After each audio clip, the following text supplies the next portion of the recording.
In Nigeria, for example, we have over 525 native languages spoken. We have the Hausa language, the Yoruba language, Igbo language, Fulfulde language, also known as Fulani, Ijaw language, Edo language, Ibibio language, Kupa language, and others. The same is with the computer. There are a number of programming languages available nowadays. Some languages are developed for a specific computer.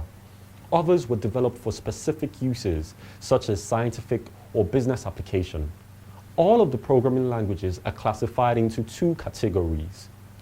We have the low-level language and the high-level languages. In summary, the low-level languages are written to run one particular computer and cannot be easily used on another computer. Thank you so much for your time, and see you in the next class.